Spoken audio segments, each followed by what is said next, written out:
Friends, हम SK 1 to 17 पढ़ रहे थे, सेक्शन 3 पढ़ रहे थे, कल 120 तक हमने पढ़ लिया था, आज यहाँ से स्टार्ट करेंगे। अच्छा, 120 भी दोबारा मैं समझाता हूँ आपको। Methotrexate with megaloblastic anaemia and neuropathy.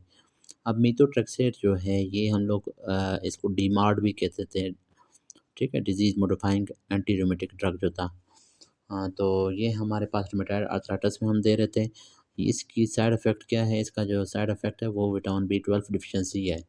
ये विटामिन B12 की डिफ़िशियंसी काज़ करता है, जिसकी वजह से फिर मेगालोब्लास्टिक एनीमिया हो रहा है और साथ में क्या है, न्यूरोपैथी हो रही है। तो इस वजह से मीथोट्रेक्सेट के साथ हम कोबालामिन भी फिर देते होते हैं। तो कोबालामिन डिफ़िशियंसी काज़ करता है। ये इसका साइड इफ़ेक्ट है, ठीक है। काज़ क्या है? ये कह रहे हैं मीथोट्रेक्सेट के साथ मेगालोब्लास्टिक एनीमिया हो रहा है पेशेंट को, न्यूरोपैथी, तो उसकी काज़ क्या है? कोबालामिन में विटामिन B12 को कहते हैं, उसकी डिफ़िशियंसी हो रही है। पेशेंट विद सबक्यूटेनियस ब्लीडिंग या with coagulation profile and CBC normal. अब देखें, सबक्यूटेनियस ब्लीडिंग तो हो रही है पेशेंट को, लेकिन कोगुलेशन प्रोफाइल मतलब PT APTT उसके नॉर्मल हैं, क्लॉटिंग फैक्टर नॉर्मल है और CBC भी नॉर्मल है, मतलब प्लेटलेट्स का बोल रहा है कि प्लेटलेट्स भी नॉर्मल हैं, कम नहीं है। तो फिर काज क्या है? फिर हमारे पास वास्कुलाइटिस है। अगर हमारे पास क्लॉटिंग फैक्टर में प्रॉब्लम होता तो कोगुलेशन प्रोफाइल हमारा एबनॉर्मल आ रहा होता, फिर हम कहते हीमोफीलिया है। और अगर हमारे पास CBC एबनॉर्मल होता तो हम कह सकते थे वॉन विलिब्राउन डिजीज़ है। और अगर दोनों एबनॉर्मल होते तो हम कहते उसमें भी वॉन विलिब्राउन डिजीज़ कहते हैं, क्योंकि वॉन विलिब्राउन डिजीज़ में फैक्टर 8 भी डिफिशिएंट होता है और प्लेटलेट्स एग्रीगेशन भी ठीक से नहीं होती। या फिर हमारे पास क्या है, डिक्रीज प्लेटलेट, अगर सिर्फ CBC एबनॉर्मल होता हम कहते हैं डिक्रीज प्लेटलेट्स हैं। तो अब क्या है, CBC भी नॉर्मल है, कोगुलेशन प्रोफाइल भी नॉर्मल है, तो ये वास्कुलाइटिस है, क्योंकि वास्कुलाइटिस भी हमारे पास सबक्यूटेनियस ब्लीड्स वगैरह काज कर सकता है। What is the quick way to loss heat? Quick way to loss heat क्या है? Cutaneous vasodilation. स्किन के जो ब्लड वेसल्स हैं उनकी वेजोडाइलेशन होती है, तो उसकी वजह से फिर क्या है, हीट हमारे पास वो होता है, निकल जाता है क्विकली बॉडी का heat. Granulosa cells from which of the following है, form which of the following. Granulosa cells क्या बनाते हैं? कोरोना रेडिएटा, ये एग के अराउंड बनते हैं ना, तो इस कोरोना रेडिएटा को फिर क्या है, स्पर्म क्रॉस करके फिर क्या होती है, फर्टिलाइजेशन होती है। First step in formation of thrombus. Thrombus formation में फर्स्ट स्टेप क्या है? तो वो है एंडोथेलियल इंजरी। हाँ, सबसे पहले एंडोथेलियल इंजरी, असल में ये क्वेश्चन थोड़ा अजीब इन लोगों ने पूछा हुआ है ना। ये first step in thrombus formation नहीं है, बल्कि ये काज है, काज ऑफ थ्रोम्बस फॉर्मेशन। तो एंडोथेलियल इंजरी इसकी एक काज है, एक काज हमारे पास स्टेसिस था, एक हाइपर विस्कोसिटी था, या हाइपर विस्कोसिटी या हाइपर कोगुलेबिलिटी था।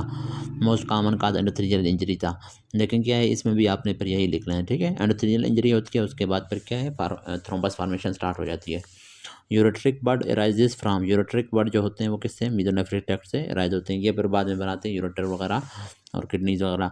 Triad of sinus bradycardia, absolute neutropenia and hepatosplenomegaly, diagnosis क्या है? अच्छा, लिवर और स्प्लीन बड़े हुए पड़े हैं, एब्सोल्यूट न्यूट्रोपिनिया है, न्यूट्रोफिल डिक्रीज है और साइनस ब्रेडिकार्डिया है। तो ये हमारे पास, ये असल में साइनस ब्रेडिकार्डिया नहीं है, इसको कहते हैं रिलेटिव ब्रेडिकार्डिया। तो ये किस में होता है? टाइफाइड में। रिलेटिव ब्रेडिकार्डिया का ये मतलब है हर 1 डिग्री सेंटीग्रेड राइज के लिए 10 10 हमारे पास हार्ट बीट 10 इंक्रीज हो रहा था। फॉर एग्जांपल हमारा normal body temperature for example 99 है, तो अगर 100 हो जाए बॉडी टेम्परेचर तो फिर क्या है, हार्ट रेट क्या है? फॉर एग्जांपल, हाँ, पहले बॉडी टेम्परेचर 99 था और हार्ट रेट 90 था, तो बॉडी टेम्परेचर 99 से 100 तक जब जाएगा तो हमारा हार्ट रेट 90 से 100 तक जाएगा। मतलब हर 1 डिग्री सेंटीग्रेड राइज के लिए कितना 10 हमारे पास राइज होता है हार्ट बीट में। लेकिन जो टाइफाइड है उसमें क्या है, उसमें बॉडी टेम्परेचर तो राइज हो रहा है, लेकिन क्या है, हार्ट रेट रेज नहीं हो रहा है, इस वजह से उसको हम फिर नाम दे देते हैं रिलेटिव ब्रेडिकार्डिया। तो ये असल में रिलेटिव ब्रेडिकार्डिया है। फिर एब्सोल्यूट न्यूट्रोपिनिया एंड हेपेटोस्प्लेनोमेगाली है, तो ये टाइफाइड में होते हैं। मलेरिया में भी होता है, ठीक है, हेपेटोस्प्लेनोमेगाली, लेकिन मलेरिया में भी हमारे पास हेपेटोस्प्लेनोमेगाली हो सकती है क्रोनिक मलेरिया में, लेकिन उसमें फिर ब्रेडिकार्डिया नहीं होता। Pleural fluid accumulated on standing, अगर स्टैंडिंग के दौरान प्लूरल फ्लूइड कहाँ पे एक्युमुलेट होता है? Costo diaphragmatic crisis. Costo means rib और डायफ्रेगमेटिक मतलब डायफ्राम के दरमियान। तो डायफ्राम और रिब्स के दरमियान जो रिसेस होता है, जो थोड़ा सा खड्डा टाइप होता है, उसी में एक्युमुलेट होता है। असल में ये है ना, कोस्टो डायफ्रेगमेटिक क्रेसिस, इस तरह समझे। ये हमारे पास क्या है, प्लूरल कैविटी इस तरह से है। ये हमारे पास यहाँ नीचे से क्या है, डायफ्राम है, और ये हमारे पास क्या है, ये लंग्स हैं, ये लंग्स हैं। तो ये हमारे पास तो ये समझें हमारे पास क्या है, ये लंग्स हैं। अब ये प्लूरल कैविटी, ये लंग्स का और ये इसके दरमियान ये प्लूरा जो है, एक लेयर ने, प्लूरा के एक लेयर ने तो लंग्स को कवर किया होता है, ठीक है, इस तरह लंग्स को कवर किया हुआ है एक ने, और दूसरा जो है थोड़ा सा दूर होता है। तो इस लेयर और इस लेयर के दरमियान ये दोनों प्लूरा के लेयर्स हैं, ये विज़रल लेयर है, ये पैराइटल लेयर है। इनके दरमियान हमारे पास थोड़ा सा ये जो कैविटी होता है इसको कहते हैं प्लूरल कैविटी, इसमें फ्लूइड पड़ा होता है। जब पेशेंट स्टेंट करेगा तो फ्लूइड यहाँ पे आके एक्युमुलेट होगा, इसको कहते हैं कोस्टो डायफ्रागमेटिक रिसेस, मतलब डायाफ्राम और रिब्स के दरमियान, यहाँ पर रिब्स भी तो होते हैं ना इस तरह से, तो रिब्स और डायाफ्राम के दरमियान यहाँ पर एक्युमुलेट होगा फ्लूइड इसको कोस्टो डायफ्रागमेटिक रिसेस कहते हैं।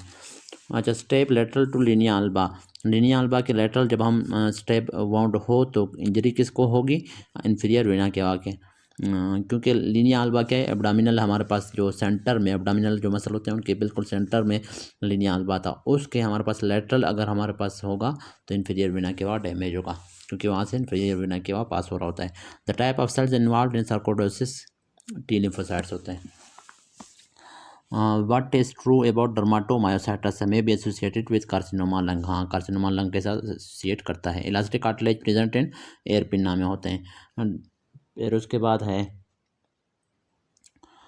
person taking high performance drug has increased HP, acne and striae, which carcinoma is likely to develop। अब देखिए इसमें एक्नी भी हो रहा है, स्ट्राया भी हो रहा है। अब ये सारे हमारे पास क्या है, लिवर जब डैमेज होता है तो उसमें स्ट्राया हो सकते हैं ना, CLD वगैरह में। तो ये क्या है, हेपेटोसेलुलर कार्सिनोमा वैसे भी काज करते हैं ना। हाई परफॉर्मेंस ड्रग्स क्या होते हैं, टेस्टोस्टेरोन होते हैं ना, तो वो क्या है, हेपेटोसेलुलर कार्सिनोमा काज कर सकते हैं, ठीक है। एंड्रोजन इंड्यूस्ड है, एंड्रोजन इंड्यूस्ड, ठीक है, या टेस्टोस्टेरोन इंड्यूस्ड क्या है, hepatocellular carcinoma. HCV is which type of virus है, HCV RNA वायरस है। Which one can be normal flora of respiratory track है, हीमोफिलस इन्फ्लुएंजा नॉर्मल फ्लोरा है। Endogenous pigmentation causes, endogenous pigmentation का कह रहा है काज क्या है, मतलब खुद ब खुद पिगमेंटेशन जो, तो वो है हीमोसिडरोसिस। हीमोसिडरोसिस में क्या होता है, आयरन जो है बहुत ज़्यादा एक्युमुलेट होता है, तो वो क्या है, ब्राउन कलर काज करता है या डार्क कलर, ठीक है, जिसको हम कह रहे थे ब्रोंज डायबिटीज़ भी कह रहे थे, क्योंकि हाइपरग्लाइसीमिया विकास करता है ना, पेंक्रियास में एक्युमुलेट हो गए, पेंक्रियास के बीटा सेल्स को अफेक्ट करता है ना, इंसुलिन प्रोडक्शन स्टॉप होता है। Reheated rice cause infection by, reheated rice क्या है, बैसिलस सीरियस है, ठीक है, डायरिया अगर काज करेगा रीहीटेड राइस के बाद तो वो क्या है, बैसिलस सीरियस होता है राइस में। Formation of interstitial fluid increase with decrease, अगर इंटरस्टिशियल फ्लूइड क्या होता है, सेल टिश्यूज़ के दरमियान, टिश्यूज़ में जो सेल्स होते हैं, सेल्स के दरमियान जो फ्लूइड होता है उसको इंटरस्टिशियल फ्लूइड कहते हैं। ये फॉर एग्जांपल ये हमारे पास क्या है, एक टिश्यू में बना के देता हूँ, ये फॉर एग्जांपल एक टिश्यू है, इसमें हमारे पास बहुत सारे सेल हैं, ये एक सेल है, दो सेल, तीन, ये इस तरह से सेल्स हैं।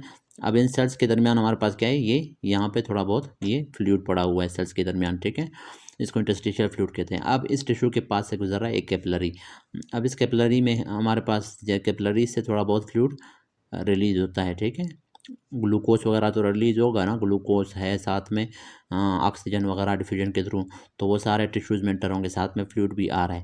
तो वो जो फ्लूइड है उसको हम, वो फ्लूइड फिर क्या है, उसको फिर बाद में लिम्फेटिक वेसल्स भी होते हैं यहाँ पे, वो इसको कैरी करते हैं, उस फ्लूइड को हम नाम दे रहे होते हैं टिश्यू फ्लूइड। फिर उसको वापस जब वो लिम्फेटिक वेसल में एंटर होता है तो फिर उसको हम लिम्फ कहते हैं। तो यही टिश्यू फ्लूइड हमारे पास जो है कैपिलरी से निकल रहा है, और इसी को आप इंटरस्टिशियल फ्लूइड भी कह सकते हैं ना, क्योंकि सेल्स के दरमियान पड़ा हुआ है। तो थोड़ा बहुत सेल्स के दरमियान हमेशा पड़ा होता है, बाकी जो टिश्यू फ्लूइड होता है, बाकी फ्लूइड जो है वो वापस लिम्फेटिक्स के थ्रू वापस चला जाएगा। अब अगर हमारे पास क्या है, यहाँ पर प्रोटीन कम हो जाए, ठीक है, plasma protein oncotic pressure produce कर रहे थे ना, वो अगर डिक्रीज होंगे, स्पेशली एल्ब्यूमिन, तो ऑन्कोटिक प्रेशर डिक्रीज होगा। ऑन्कोटिक प्रेशर क्या कर रहा था, क्योंकि वो सॉल्यूट एल्ब्यूमिन, तो वो वाटर को अपने साथ अट्रैक्ट किए रख रहा था ना, बहुत ज़्यादा वाटर को लीक होने से बचा रहा था। जब वो कम होगा एल्ब्यूमिन तो ऑन्कोटिक प्रेशर कम होगा, उसकी वजह से फिर फ्लूइड जो है वो ब्लड वेसल में नहीं रहेगा, बल्कि ज़्यादातर फ्लूइड निकल जाएगा, टिश्यूज़ में आएगा, इंटरस्टिशियल फ्लूइड बनेगा। तो वो यही कह रहा है कि formation of interstitial fluid increase होगा विद डिक्रीज ऑन्कोटिक प्रेशर या डिक्रीज एल्ब्यूमिन। तो ये देखें किधर है, प्लाज्मा कोलाइड ऑस्मोटिक प्रेशर, इसको ऑन्कोटिक प्रेशर भी कहते हैं और कोलाइड ऑस्मोटिक प्रेशर भी कहते हैं, प्लाज्मा क्योंकि प्लाज्मा के अंदर है ना, तो वो जब डिक्रीज होता है उसकी वजह से फिर इंटरस्टिशियल फ्लूइड ज़्यादा होगा, मतलब ब्लड कैपिलरीज से ज़्यादा फ्लूइड निकलेगा।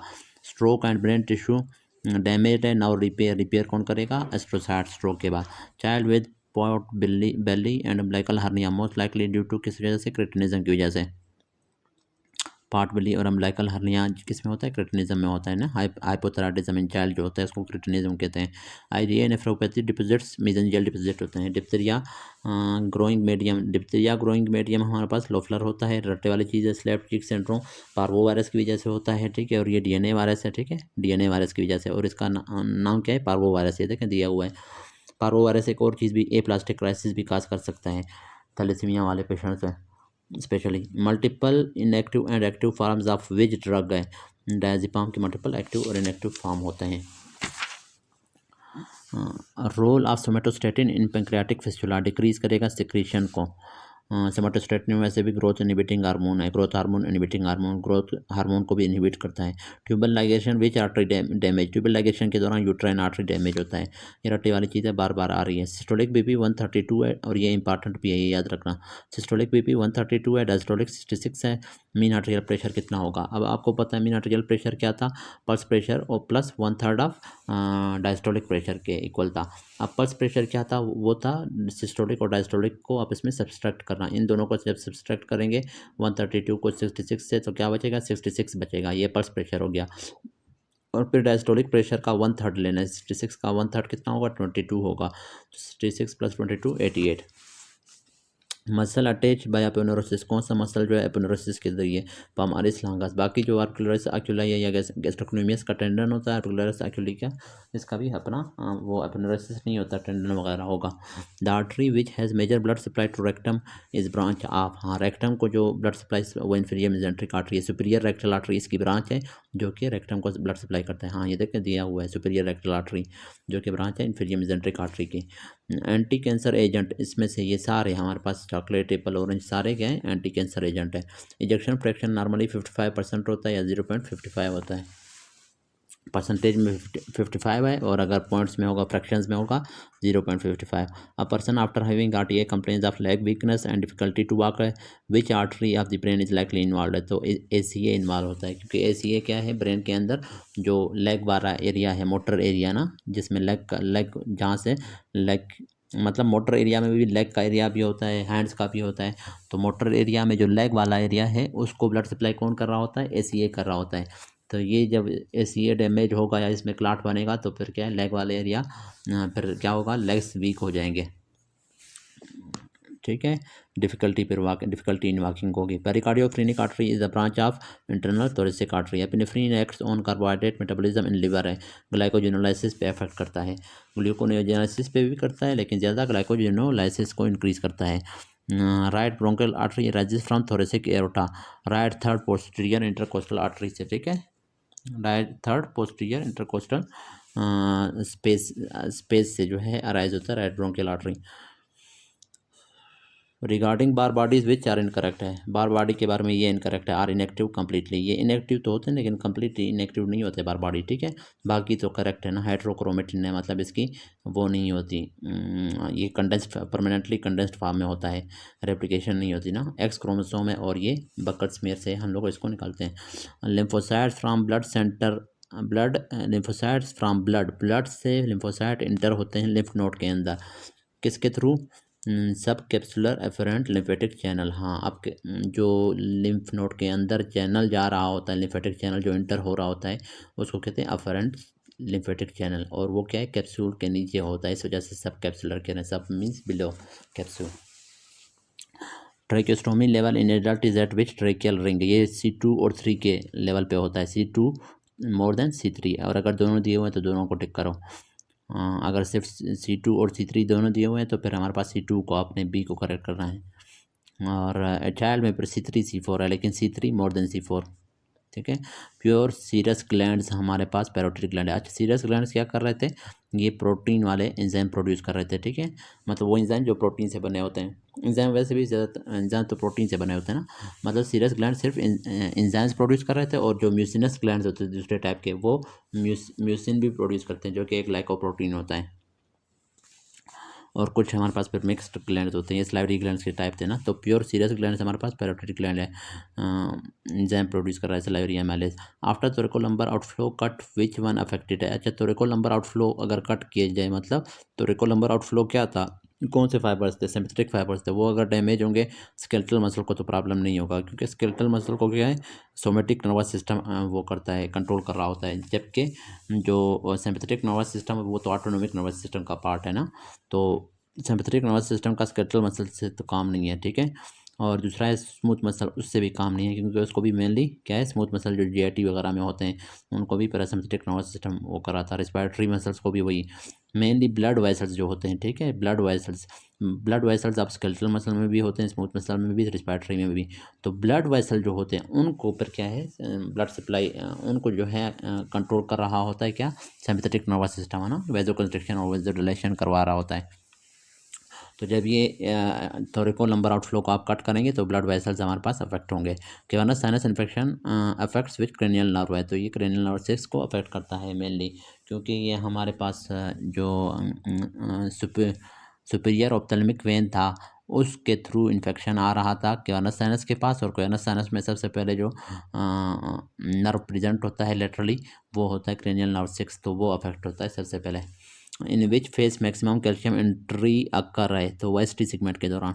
विच cell markedly raise in viral infection and lymphocytes, viral infection में और क्रोनिक जो इन्फेक्शंस होते हैं दोनों में लिम्फोसाइट्स रेज होते हैं।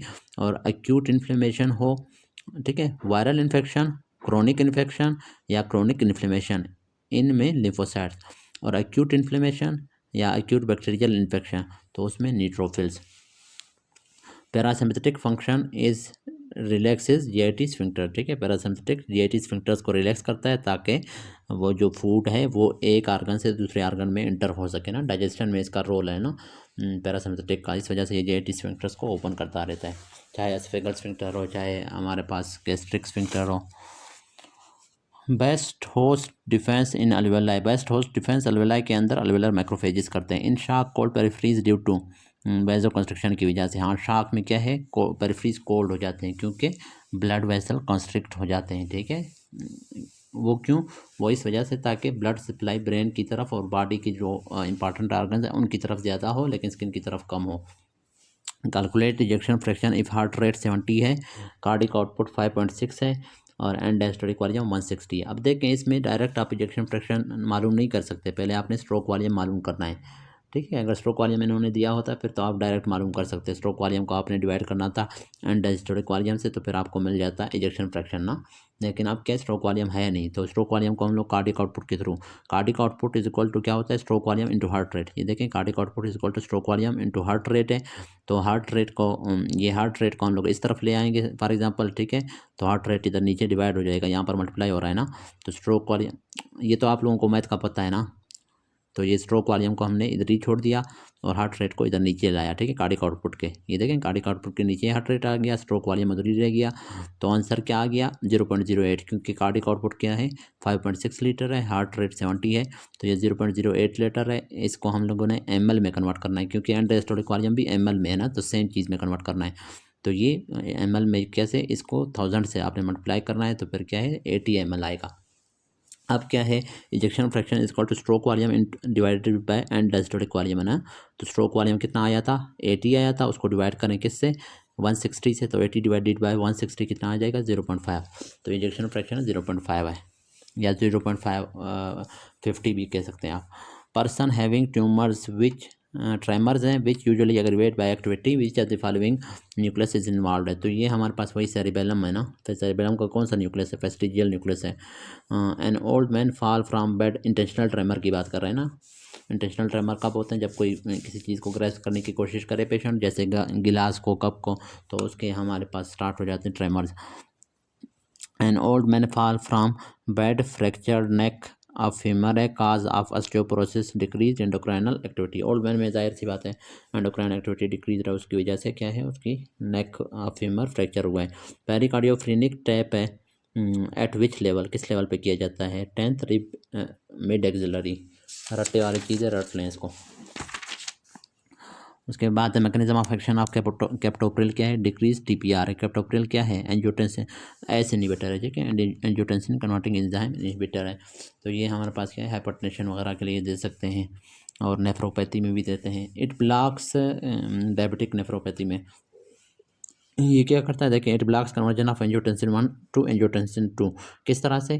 क्योंकि जिस एंजाइम ने एंजियोटेंसिन 1 को एंजियोटेंसिन 2 में कन्वर्ट करना था, उसको कहते हैं एंजियोटेंसिन कन्वर्टिंग एंजाइम, तो उसको ये इनहिबिट करता है ना कैप्टोप्रिल। अच्छा, तो ये क्या कह रहा है, बी जो है रॉन्ग है, ठीक है, क्योंकि इनहिबिट्स कन्वर्जन ऑफ एंजियोटेंसिन 2 ना, हाँ इसमें आपने कन्फ्यूज़ नहीं होना। कुछ लोग जो है कन्फ्यूज़ होते हैं, देखें हर चीज़ को आप समझें। अब एंजियोटेंसिन 1 है, एंजियोटेंसिन 1 उसको कन्वर्ट करना है एंजियोटेंसिन 2 में, एंजियोटेंसिन 2 में, और एंजाइम है एंजियोटेंसिन कन्वर्टिंग एंजाइम, जो कि मेनली पल्मोनरी कैपिलरीज में होता है, लंग्स में होता है। तो इस एंजाइम को कैप्टोप्रिल क्या करेगा, इनहिबिट करेगा। तो एंजियोटेंसिन 1 एंजियोटेंसिन 2 में कन्वर्ट नहीं होगा, और एंजियोटेंसिन 2 असल में क्या है, एक्टिव फॉर्म होता है ना। तो ये वाला ठीक है आंसर, ठीक है, एंजियोटेंसिन 1 को एंजियोटेंसिन 2 में कन्वर्ट होने से प्रिवेंट करता है कैप्टोप्रिल, ठीक है, किस तरह से, इस एंजाइम को इनहिबिट करके। अच्छा, तो फिर क्या है, however it causes arterio dilation है, डिक्रीज टीपीआर, हाँ।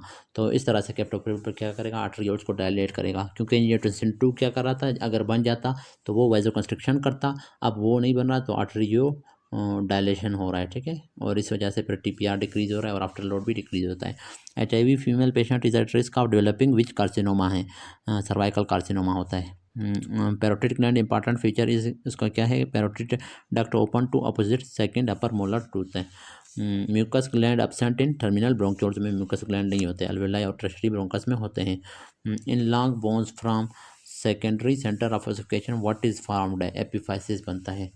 प्राइमरी जो है डायफाइसिस बनाता है, मतलब शेफ्ट बनाता है, और सेकेंडरी क्या बनाता है, epiphysis, and of the long bone epiphysis उसको कहते हैं।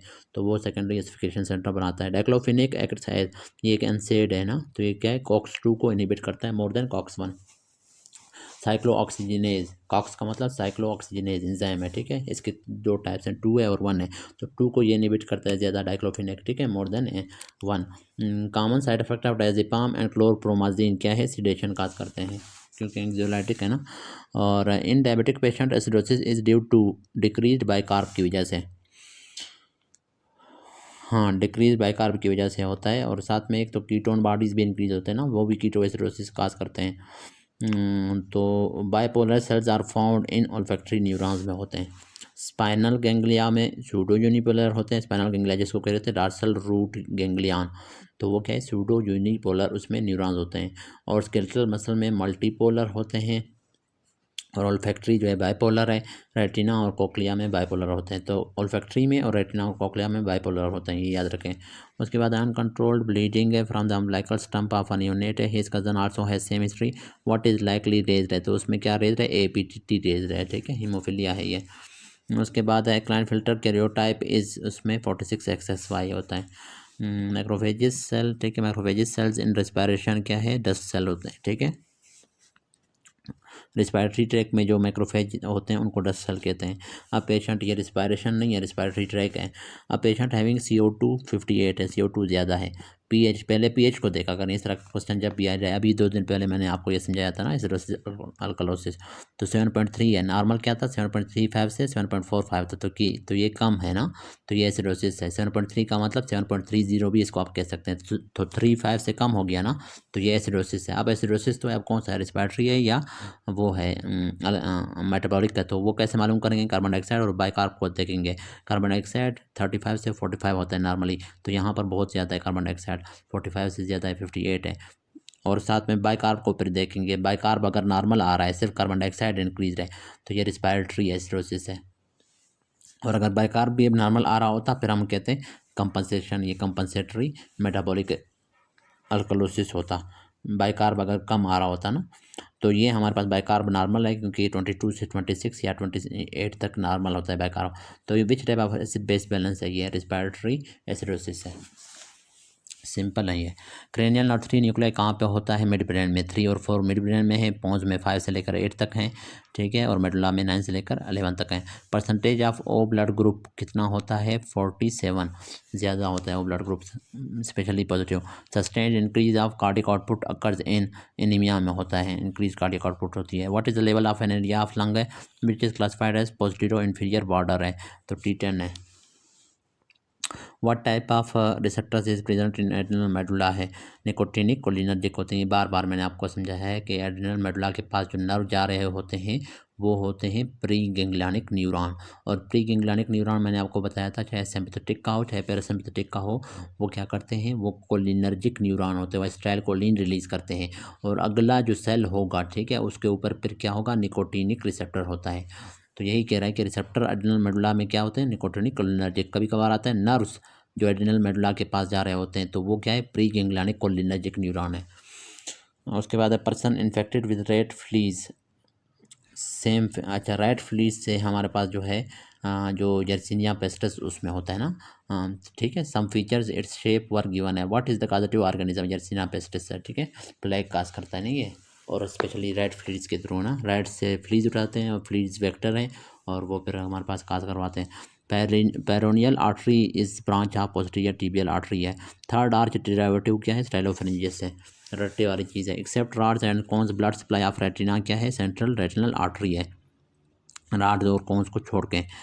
Patient met an accident and was brought to emergency department, BP 80/40 है, शॉक में पेशेंट, टैकीकार्डिया है, low urinary output and catheterisation है, retina was rennin was increase due to. अब renin क्यों increase है, क्योंकि आर्ट्रियल ब्लड फ्लो, शॉक में patient ना, तो आर्ट्रियल ब्लड फ्लो किडनी की तरफ डिक्रीज है।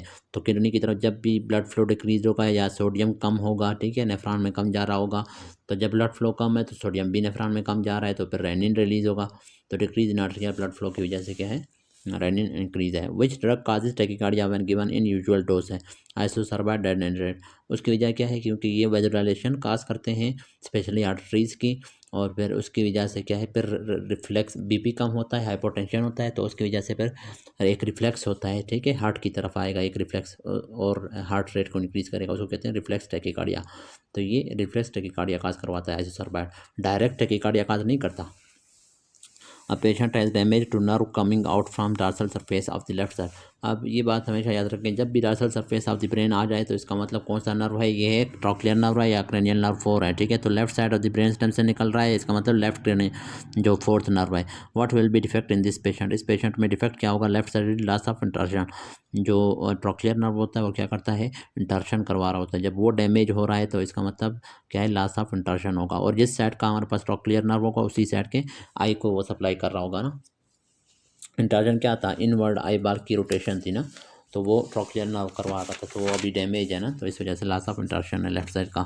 Hair on end appearance on x-ray, hair on end appearance, इसको क्रू कट अपेयरेंस भी कह रहे थे, CREWCUT।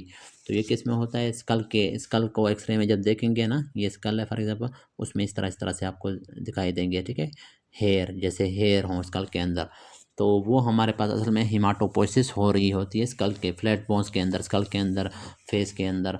तो ये किस में होता है, स्पेशली थैलेसीमिया में होता है, क्योंकि थैलेसीमिया में बोन मेरो में तो इतना बोन मेरो में बन रहा है लेकिन कम बन रहा है, और साथ में उसकी ब्रेक डाउन बहुत ज़्यादा हो रही है, इस वजह से फिर वो लिवर और स्प्लीन में भी बनना स्टार्ट हो जाता है। उसको फिर हम नाम देते हैं एक्स्ट्रा मेडुलरी हिमाटोपोइसिस, मतलब बोन्स के मेडुला के अलावा हिमाटोपोइसिस हो रही है। और इसके अलावा क्या है, बोन्स, लॉन्ग बोन्स के अलावा जो फ्लैट बोन्स हैं, अब फेस के जो बोन्स हैं और स्कल बोन वगैरह ये सारे फ्लैट बोन्स हैं, इनमें भी हिमाटोपोइसिस स्टार्ट हो जाती है, ब्लड प्रोडक्शन। तो इसको फिर नाम दे रहे होते हैं क्या, एक्सेलरेटेड हिमाटोपोइसिस, जो स्कल बोन वगैरह या फ्लैट बोन्स में जो होता है। और जो स्प्लीन वगैरह में होता है, लिवर में, उसको एक्स्ट्रा मेडुलरी हिमाटोपोइसिस कहते हैं। तो ये थैलेसीमिया में होता है, जितने भी मतलब जिनमें ब्लड प्रोडक्शन डिक्रीज हो रहा हो जिस भी डिजीज़ में ना, तो उसमें type of hypersensitivity in hydrops fetalis में क्या होता है, type 2। Normal distribution curve is use to determine mean and standard deviation के लिए हम लोग यूज़ करते हैं। एंड हाइपरटेंसिव पेशेंट है नाउ प्रेजेंट्स विद स्ट्रोक है, व्हाट इज़ द काज है, तो थ्रोम्बाई फॉर्मेशन है ना हाइपरटेंसिव पेशेंट में स्ट्रोक की काज। अच्छा, contraction in GIT smooth muscle is due to, तो ये स्पॉन्टेनियस कैल्शियम चैनल होता है GIT स्मूथ मसल में, वो जब ओपन होता है उसकी वजह से कंट्रक्शन होती है।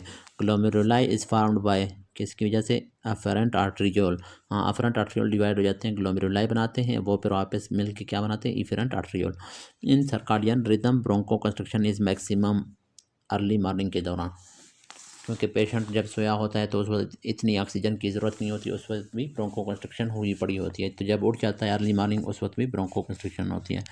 जिजान्टिज्म इज़ एसोसिएटेड विद, तो जिजाड उसकी एक और वजह ये भी है क्योंकि सुबह सुबह के टाइम अर्ली मॉर्निंग में कार्टिसोल सबसे ज़्यादा होता है ना, स्टीरॉयड, और एपिनेफ्रिन भी आई थिंक ज़्यादा होता है, तो एपिनेफ्रिन आपको पता है ब्रोंकोकंस्ट्रिक्शन काज करता है। Gigantism is associated with disproportionate growth of tissue, क्योंकि जिजांटिज्म का मतलब क्या है, ग्रोथ हार्मोन बहुत ज़्यादा हो जाए बच्चों में, तो उसकी वजह से बच्चों का जो हमारे पास हाइट है और वेट वगैरह, स्पेशली हाइट बहुत ज़्यादा हो जाती है, तो उसको जिजांटिज्म कहते हैं। तो उसमें ग्रोथ ऑफ टिश्यूज भी डिसप्रोपोर्शनेट होता है, ठीक है, नॉर्मली प्रॉपर ग्रोथ नहीं होती, ठीक है। और enzyme whose activity increase in cancer cells है, किस एंजाइम की एक्टिविटी इंक्रीज होती है कैंसर सेल्स में, टीलोमरेज की। टीलोमरेज हमारे पास टीलोमर मतलब टीलोमर हमारे पास एंड ऑफ द डीएनए होता है। हर बार जब सेल डिवीजन होता है तो डीएनए का जो एंड है वो थोड़ा उसके इसके कुछ ना कुछ हमारे पास जीन्स डिस्ट्रॉय हो जाते हैं, ठीक है। तो हमारे पास ये समझे, डीएनए का ये वाला हिस्सा एक सेल डिवीजन के दौरान ख़त्म हो गया, ये वाला दूसरे सेल डिवीजन में, ये वाला तीसरे सेल डिवीजन में, और ये वाला फोर्थ सेल डिवीजन में। तो अब क्या है, अब सिर्फ डीएनए रह गया और उसके वो एंड नहीं रहे, उसके टीलोमियर्स ख़त्म हो गए, तो अब मज़ीद वो डिवाइड नहीं होगा, इस तरह से होता है। तो टीलो मीन्स एंड है, mayor means part, and part of DNA. तो हर सेल डिवीजन में वो ख़त्म होता जाता है। लेकिन जो हमारे पास टेलोमरेज एंजाइम है वो क्या करता है, वो हमारे पास क्या है, जितना डिस्ट्रॉय हुआ है उतना तो ऐड नहीं करवाता, थोड़ा बहुत ऐड करवा रहा होता है अगर वापस सेल डिवीजन की ज़रूरत हो। लेकिन जो हमारे पास कैंसर सेल्स हैं उनमें टेलोमरेज एंजाइम बहुत ज़्यादा होते हैं, वो फिर क्या है, वो बहुत ज़्यादा टेलोमर मतलब एंड ऑफ द डीएनए को, हर सेल डिवीजन के बाद एंड ऑफ द डीएनए को वापस रिपेयर कर देते हैं, वापस टेलोमेयर वहाँ पर ऐड कर देते हैं, जिसकी वजह से अनकंट्रोल्ड सेल डिवीजन होती रहती है। Which of the following is called as governor of cell cycle, governor of cell cycle हम किसको कहते हैं, ये है रेटिनोब्लास्टोमा जीन, आरबी जीन है, ठीक है, उसको गवर्नर कहते हैं। और गार्डियन किसको कहते हैं, P53 क्या था, ट्यूमर सुप्रेसर जीन था। 25 known diabetes mellitus patient suddenly developed chest pain and diagnosed ischemic heart disease. What is the mechanism? Thrombosis हुआ है ना, MI हुआ है इस पेशेंट को। Diabetes mellitus chest pain related with IHD is due to thrombosis है। A child has recurrent infection and every time Klebsiella was found है। आप क्लेब्सिलिया क्या है, कैप्सुलेटेड ऑर्गेनिज्म है। तो ये क्या है, ये हमारे पास अमीनो डिफिशियंसी है पेशेंट को, कॉमन वेरिएबल ये है इसको कहते हैं CGD, chronic granulomatous disease. Chronic granulomatosis disease में जो कैप्सुलेटेड ऑर्गेनिज्म है वो हमारे पास क्या है, ज़्यादा इन्फेक्शन काज कर सकते हैं बच्चों में। इनमें असल में जो एंजाइम होता है वो NADPH ऑक्सीडेज एंजाइम था ना, वो हमारे पास एबनॉर्मल होता है, जिससे उसका काम क्या था, वो प्रोड्यूस कर रहा था फ्री रेडिकल्स को डिस्ट्रॉय कर रहा था ना, फ्री रेडिकल्स प्रोड्यूस करवा रहा था जो कि फिर ऑर्गेनिजम्स को डिस्ट्रॉय कर रहे थे। अब जब वो नहीं है तो फिर हमारे पास क्या है, फ्री रेडिकल्स नहीं बनेंगे, ऑक्सीडेटिव बर्स्ट का प्रोसेस नहीं होगा, तो फिर क्लेब्सिलिया वगैरह ये ऑर्गेनिज्म कैप्सुलेटेड ऑर्गेनिज्म किल नहीं होंगे। इसको कहते हैं chronic granulomatous disease. A mother has child of 10 year diagnosed with meningitis and now she asks that another two child 4 and 6 year are at risk of meningitis. Tell her the route of spread of infection है, तो respiratory droplet के through meningitis spread होता है। फिर है opioid induced vomiting through which receptor है, chemo receptor trigger zone के जरिए। यंग गर्ल 18 ईयर एज है with मलेज and weight loss from last 6 month on peripheral smear, blast cells is present है, स्प्लीनोमेगली भी है, तो ये क्या है, ALL है, यंग है ना, यंग में ALL होता है। Drug use for angina which is not vasodilator, इनमें से कौन सा वेजोडाइलेटर नहीं है, मीटोप्रोलोल। नाइट्रोग्लिसरीन वेजोडाइलेटर है, प्रोपेनोलोल भी वेजोडाइलेटर है, मीटोप्रोलोल नहीं है। प्रोपेनोलोल क्यों वेजोडाइलेटर है, क्योंकि β1 और β2 दोनों को हमारे पास वैसे तो प्रोपेनोलोल भी हमारे पास β2 पे भी एक्ट करता है, ठीक है, सही है। और ये मीटोप्रोलोल सिर्फ β1 पे एक्ट करता है, ठीक है। मेन जो जो सबसे ज़्यादा वो है वेजोडाइलेशन काज करवा रहा है वो नाइट्रोग्लिसरीन है, फिर दूसरा प्रोपेनोलोल आप कह सकते हैं, लेकिन मीटोप्रोलोल तो नहीं करता क्योंकि वो सिर्फ हार्ट के ऊपर एक्ट करता है ना, B1 के ऊपर, β1 के ऊपर। Which one has chance of stress है, ठीक है, चांस ऑफ स्ट्रेस किस में होता है, टाइप ए पर्सनालिटीज़ में।